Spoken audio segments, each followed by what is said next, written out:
Spanning the Columbia River, the Interstate 5 bridge between Vancouver, Washington, and Portland, Oregon, has stood for over a century. This critical infrastructure supports economic lifelines and facilitates daily commutes for thousands. But I'm sure it's understandable that this bridge has lived long enough, and with age, problems have arisen. The bridge has become obsolete, and with its vulnerability to seismic events, it needs to be replaced. This has led to the ambitious Interstate Bridge Replacement (IBR) program. With a staggering price tag of $7.5 billion, this project raises pressing questions. Why will this project be so expensive, and what technological challenges is it going to face? Will the project ultimately succeed? Let's find out. A number of replacement proposals for the bridge have been developed and discussed since 2005.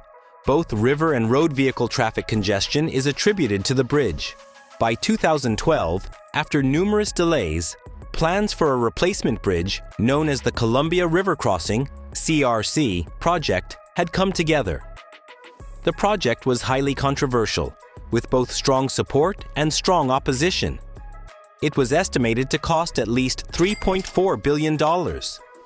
After the Washington State Legislature refused to approve funding for the CRC project, it was cancelled in late June 2013. The relaunched Interstate Bridge Replacement Program is a joint effort between multiple government bodies and cities. A new timeline for the project, with the start of environmental review in 2020 and construction by 2025, was approved by the Joint Committee in late 2019. The replacement bridge's design is unspecified, with discussions about the inclusion of light rail, lane configurations, and investigating a third crossing all under consideration. As of December 2022, the project is estimated to cost $5.5 billion to $7.5 billion. The immense cost of the IBR program stems from multiple factors, ranging from structural complexities to regional demands and funding challenges. The existing bridge is located in the Cascadia subduction zone, an area prone to earthquakes as strong as magnitude 9.0. The new design must meet rigorous modern seismic standards, requiring deep foundations and innovative engineering solutions to ensure stability. Achieving these standards involves significant costs, as the foundations must be built into the riverbed, approximately 20 meters deep, to withstand potential seismic shocks. Based on estimates, the bridge must accommodate over 130,000 vehicles daily, including a substantial volume of freight traffic essential for industries like agriculture and technology. To meet future demands, the design includes expanded lanes, bike paths, and pedestrian walkways. Additionally, it integrates public transit options such as light rail or bus rapid transit, adding complexity and cost to the project. The bridge replacement component, encompassing two 4-lane spans and their approach ramps, is estimated to cost between $1.6 billion and $2.5 billion. This is in line with the expected cost of $2.4 billion calculated using a simple per-lane approach from the Hood River project. However, the IBR bridge is unique in its structural requirements and added features. To eliminate the need for a drawbridge, the new structure will be much taller than the current one. This impacts not only the bridge design, but also the approach ramps and interchanges. The new bridge will accommodate vehicles, pedestrians, cyclists, and light rail, significantly increasing its complexity and width compared to the Hood River Bridge. One of the most significant cost drivers is the inclusion of light rail. The plan includes tracks, 3 new stations, and a dedicated viaduct to connect Vancouver to the Portland transit system. This element alone is estimated to cost between $1.3 billion and $2 billion, while some critics argue this addition is unnecessary. Federal grants, amounting to at least $1 billion, are contingent on the inclusion of mass transit.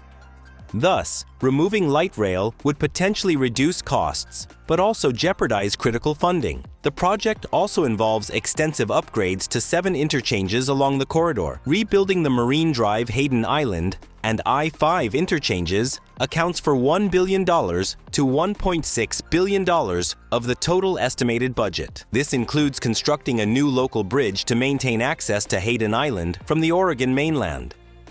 Upgrades to the downtown Vancouver and Highway 14 interchanges, as well as modifications to other nearby interchanges, add $1 billion to $1.5 billion. These changes are necessary to accommodate the higher elevation of the new bridge and improve traffic flow. The complexity of these interchanges stems from their proximity. Treating all 7 as a single integrated system increases costs, but ensures long-term efficiency and safety. Construction in and around the Columbia River necessitates extensive environmental reviews and protections. Measures must be implemented to minimize disruptions to aquatic ecosystems and comply with strict federal and state regulations. These include dredging operations, wildlife impact studies, and water quality maintenance, all of which drive up costs. The $7.5 billion cost is covered through a combination of federal grants, tolling, and state contributions.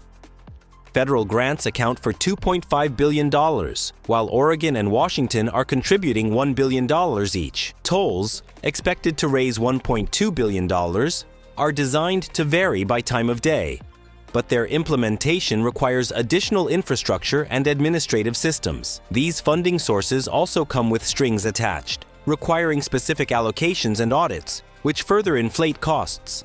Beyond the financial hurdles, the IBR project faces technological and logistical complexities that make it one of the most challenging infrastructure projects in the United States.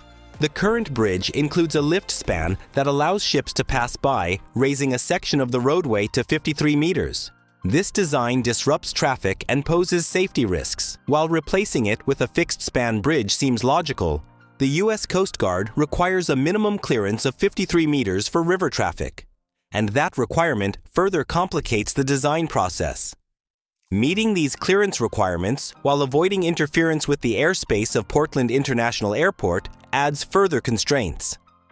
The sandy riverbed beneath the bridge, which is a pretty challenging geological environment, requires advanced engineering to ensure stability. Wooden pilings from the original bridge, driven 20 meters into the riverbed, must be replaced with modern materials capable of supporting heavier loads and resisting seismic forces. Specialized construction equipment and techniques will be necessary for this phase.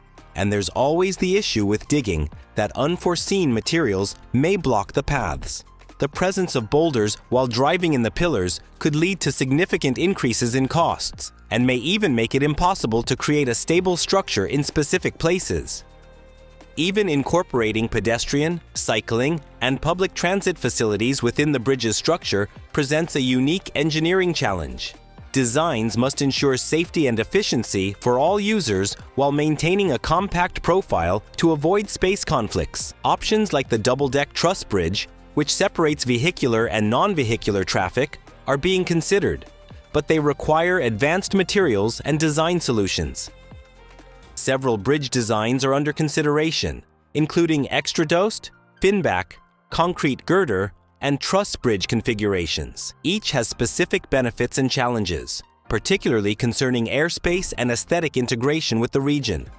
For instance, the extradosed bridge employs low-profile towers to minimize interference with nearby airports, but requires complex cable systems. Similarly, the truss bridge's dual levels demand precise engineering to balance loads effectively. The bridge's location on a busy interstate also complicates construction logistics. Maintaining traffic flow during construction necessitates temporary detours, barges, and phased builds. These measures add time and cost, as does coordinating across state lines and involving multiple agencies. The success of the IBR program hinges on overcoming its financial, political, and technical hurdles. While significant challenges remain, there is widespread agreement on the need for a new bridge. Both Oregon and Washington governments have committed funding, and federal agencies have signaled support. Environmental reviews, Public consultations and design evaluations have been thorough, reducing the likelihood of major setbacks. The bridge is a linchpin for regional commerce, and its failure would have catastrophic economic consequences. This urgency provides a strong incentive for timely completion.